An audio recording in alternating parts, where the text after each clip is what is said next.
हे focus, आज गुरु पूर्णिमा है, तो आप सभी को गुरु पूर्णिमा की हार्दिक शुभकामनाएं। आज के इस वीडियो में हम देखेंगे कि जो 3 नए क्रिमिनल लॉज आए हैं उसके पीछे मोटो क्या है और वो क्यों लाए गए और उनको लाने का नीड क्या था। ये सारी चीज़ों के बारे में हम इस वीडियो में देखेंगे। The parliament along with its approach towards speedy justice to all the citizens enshrined in the constitutional and democratic aspiration and being a firm believer of their motto. मोटो था सबका साथ, सबका विकास, सबका विश्वास एंड सबका प्रयास। ये 5 मोटो थे, 4 मोटो थे और यही 4 मोटो के बेसिस पे ये 3 क्रिमिनल लॉस लाए गए हैं। Motto is everyone's support, everyone's development, everyone's faith and everyone's effort. ये मोटो था, सबसे इम्पॉर्टेंट मोटो था जिसके वजह से ये 3 नए क्रिमिनल लॉज लाए गए हैं। वो 3 क्रिमिनल लॉज कौन से हैं? भारतीय न्याय संहिता, भारतीय नागरिक सुरक्षा संहिता और भारतीय साक्ष्य अधिनियम। 2023 में ये तीनों लाए गए थे, ये बिल तीनों पास हुआ था और 1 जुलाई 2024 में ये कानून लागू हुआ। These bills targeted the Indian Penal Code 1860, the Code of Criminal Procedure 1873 and the Indian Evidence Act 1872, two of which date back to the British era and were replaced with new ones, namely Indian Penal Code को replace किया भारतीय न्याय संहिता ने, code of criminal procedure 1873 को replace किया भारतीय नागरिक सुरक्षा संहिता ने 2023 और इंडियन एविडेंस एक्ट 1872 को रिप्लेस किया भारतीय साक्ष्य अधिनियम ने।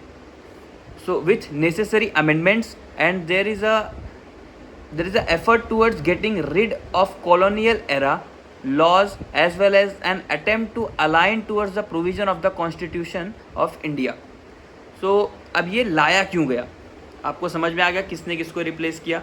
इंडियन पिनल कोड को रिप्लेस किया है भारतीय न्याय संहिता ने, सीआरपीसी को रिप्लेस किया है भारतीय नागरिक सुरक्षा संहिता ने और एविडेंस एक्ट को रिप्लेस किया गया है भारतीय साक्ष्य अधिनियम से। ये तीनों रिप्लेसमेंट थे तीनों लॉज के। अभी देखते हैं कि नीड क्या थी, मतलब ये जो लॉ लाया गया, ये लॉ लाने का ज़रूरत क्या पड़ा, क्यों ज़रूरत पड़ा कि भाई जो चल रहा था वो भी तो सही चल रहा था, ऐसा तो था नहीं कि वो सही नहीं था या फिर कुछ उसमें एडिशन नहीं था। या फिर कुछ उसमें अमेंडमेंट नहीं कर सकते थे, अमेंडमेंट तो टाइम टू टाइम हो ही रहा था। अभी नीड क्या हुई, मतलब वो सेक्शंस को या फिर उन लॉज को रिप्लेस करने की नीड क्या हुई, तो वो देखते हैं। सबसे पहले देखते हैं कि ये लॉज आए कभी थे। ये जो लॉज बनाए गए थे इंडियन पिनल कोड और आईपीसी, सीआरपीसी और एविडेंस एक्ट, ये बनाया था ब्रिटिशर्स ने। अब ब्रिटिशर्स ने ये क्यों बनाया था? इंडियंस को पनिश करने के लिए, ना कि जस्टिस दिलाने के लिए। जब ये लॉज बने थे तो ये लॉज सिर्फ पनिशमेंट को देखते हुए बनाए गए थे, ना कि किसी को जस्टिस दिलाने के लिए बने थे। इसीलिए, और जो तब का सिनेरियो था और अब का जो सिनेरियो है, वो सिनेरियो में बहुत सारे चेंजेस हैं। जब सिनेरियो चेंज हो रहा है, टाइप्स ऑफ क्राइम्स चेंज हो रहे हैं, तो जब ये सारी चीज़ें हो रही हैं तो लॉज भी चेंज करने बहुत इंपॉर्टेंट है। तो इसी वजह से ये चेंजेस हुए हैं। देखते हैं नीड क्या था। Need for these new laws.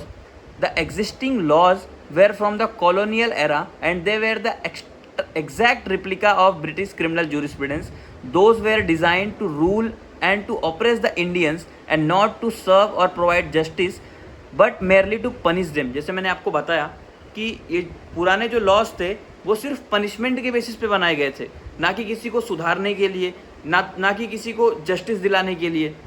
ये सारी चीज़ें उन लॉज में नहीं थी, इसलिए ज़रूरत पड़ी हमको नए लॉज की, और नए laws with new scenarios.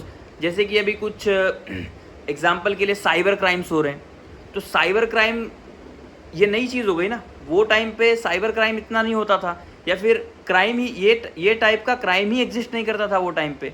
But अभी के सिनेरियो में कैसा है कि अभी के सिनेरियो में ये सारी क्राइम्स एग्जिस्ट तो करती हैं, साथ साथ में और नए भी टाइप के क्राइम्स आ गए हैं जो कि उसमें मेंशन नहीं था।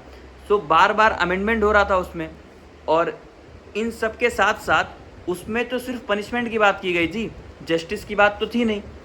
इसीलिए ये सारी चीज़ें देखते हुए ये नए 3 क्रिमिनल लॉज इंट्रोड्यूस किए गए हैं। So many of the sections were irrelevant in the current scenario, जैसे कि मैंने आपको बताया कि वहाँ पे बहुत सारे जो सेक्शंस थे पुराने लॉज में वो अभी के सिनेरियो के हिसाब से इररिलेवेंट है.